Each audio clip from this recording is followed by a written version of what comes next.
അവിചാരിതം. ഇന്നലെ അയവിറക്കി ഇന്നിലേക്ക് അവൾ കാലി നീട്ടി ഉമ്മറത്തിരിക്കുമ്പോഴാണ് അന്നത്തെ സായം സന്ധ്യയിൽ അവിചാരിതമായി പെയ്തൊരു മഴയത്ത് ഇന്നലകളെ ചവച്ചരച്ച് മുറുക്കി ചോപ്പിച്ച് ഇന്നിലേക്ക് നീട്ടി തുപ്പിയ അയാളുടെ വരവ്. കാറ്റ് നിറച്ച ബലൂണ് പോലെയുള്ള അന്നത്തെ വയറ് തപ്പി നോക്കിയപ്പോഴാണ് മറ്റൊരു ഭൂപടം കണ്ടത്.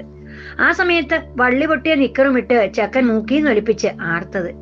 ഓൻ അച്ഛൻ വേണമെന്ന് തലതെറിച്ച ചെക്കന് പിന്നീട് ആരോ പറഞ്ഞ് കാര്യം മനസ്സിലായി. എന്നോ അയാളോടൊപ്പം നാടുവിട്ട കണ്ടൻപൂച്ച പിറ്റേന്നൊരു കുറിഞ്ഞിയെയും മക്കളെയും കൊണ്ട് അകത്ത് കയറി പാർക്കാൻ തുടങ്ങി. ചെക്കൻ പുറത്തുപോയി വന്ന് തുള്ളിച്ചാടി, ഓൻ അച്ഛനെ കിട്ടീന്ന്. കുറിഞ്ഞിയുടെ മക്കള് കണ്ടനോട് ശണ്ട കൂടാൻ തുടങ്ങി. ചെക്കന്റെ മറ്റൊരച്ഛൻ വീട്ടിൽ പൊറുതി തുടങ്ങി. എന്റെ കാച്ചി എണ്ണയുടെ മണം അയാളെ എന്നിലേക്ക് എത്തിച്ചു. അന്നോളം പെയ്യാത്തൊരു മഴയത്ത് മരച്ചില്ല പോലത്തെ ഇരു കരങ്ങൾ എന്നെ കുരുക്കി. എന്റെ മൗനം ചോർന്നൊലിച്ചു. പുലരിയിൽ വെയിലത്ത് പെയ്യുന്ന മഴയെ നോക്കി അവൻ പുഞ്ചിരിച്ചു. ഇന്ന് കുറുക്കന്റെ കല്യാണമാണ്. ഉച്ചത്തിൽ പാട്ടുപാടി. അവർ പരസ്പരം പ്രണയാതരമായി മിഴികൾ പായിച്ചു. അന്ന് രാത്രി ഇരുട്ടിന്റെ ചില്ലയിലിരുന്ന് മിന്നാമിന്നികൾ പ്രത്യാശയുടെ തിരി തെളിയിച്ചു.